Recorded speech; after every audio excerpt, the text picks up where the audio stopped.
인류의 스승, 석가모니 공자, 소크라테스 예수의 삶과 가르침의 교집합을 찾아서 40번째 시간 공자, 1000명이 다스리는 세상을 꿈꾸다. 공자가 꿈꾼 이상적인 세상은 한마디로 1000명이 다스리는 세상입니다. 조금 더 구체화하면 1000명에 의하여 수신제가 치국 평천하가 이루어지는 세상이라고 할 수 있습니다. 1000명은 말 그대로 하늘의 명령, 즉 하늘의 뜻입니다. 요컨대 하늘의 뜻대로 돌아가는 세상이 공자가 꿈꾼 유토피아인 것입니다. 예나 지금이나 인간은 하늘의 뜻은 전혀 안중에도 없고 오직 자신의 뜻대로 세상을 움직이고자 합니다. 여기에서 온갖 문제가 발생하게 됩니다. 공자는 혼란한 세상을 바로잡기 위해 먼저 하늘의 뜻, 1000명이 무엇인지 규명하고자 했습니다. 공자의 접근 방법은 경물치지, 즉 천지 만물을 관찰하여 하늘의 뜻이 무엇인지 알아내는 방법이었습니다. 공자가 주역 공부에 심취한 이유입니다. 성경적으로 볼 때 공자의 접근 방법은 지극히 타당한 것이었습니다.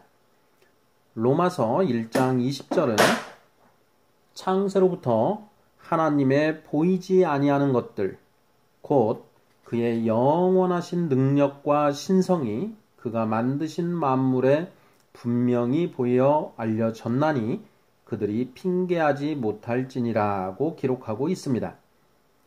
창조주 하나님이 창조하신 천지 만물에 하나님의 뜻이 모두 투영되어 있으니 인간이 하나님의 뜻을 알 수 없었다고 변명하지 못한다는 말입니다. 성경 역시 앞에서 언급한 바와 같이 인간은 천지 만물에 투영되어 있는 하나님의 뜻을 알려고도 하지 않았고 알아내지도 못하였다고 말하며 이에 하나님이 전도에 미련한 것, 즉 계시로서 하나님의 뜻을 가르쳐 주셨다고 기록하고 있습니다.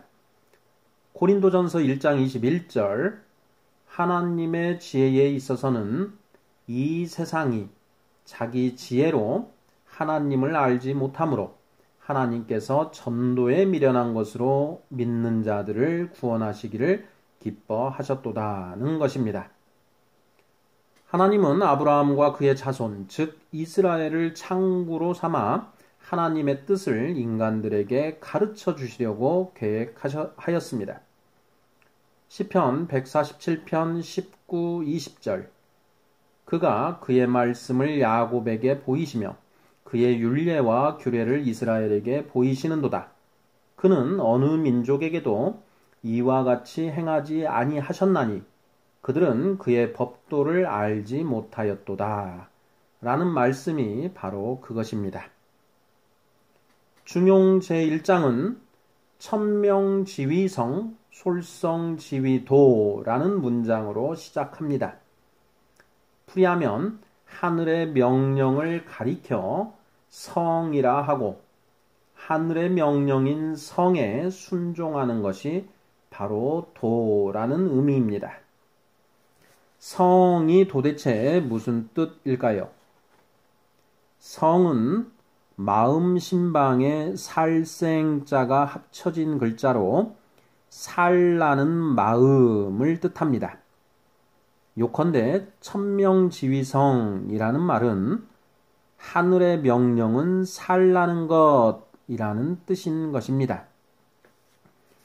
공자가 깨달은 천명은 놀랍게도 기원전 1500년경에 기록된 창세기 제1장 27, 28절 말씀과 같은 의미입니다.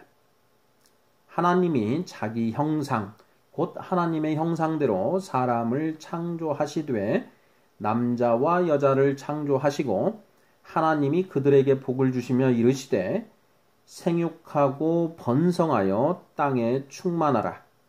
땅을 정복하라. 바다의 물고기와 하늘의 새와 땅에 움직이는 모든 생물을 다스리라 하시니라. 생육하고 번성하여 땅에 충만하라는 명령이 바로 성입니다. 공자는 창세기 1장 내용을 전혀 알 수 없었지만 경물치지를 통해 천명지위성이라는 놀라운 결론에 도달한 것입니다. 정말 대단한 통찰력이 아닐 수 없습니다. 솔성지위도라는 두 번째 문장도 마찬가지입니다. 하늘의 명령에 순종하며 살아가는 것이 인생의 정답이라는 의미입니다. 잘 아시다시피 공자는 수신제가 치국 평천하를 주장하였습니다. 먼저 자기 몸을 바로 세우고 가정을 다스리고 국가를 다스리고 천하를 평화롭게 하라는 것입니다. 도대체 무엇으로 수신제가 치국 평천하를 이룰 수 있다는 것일까요? 그렇습니다. 바로 천명입니다.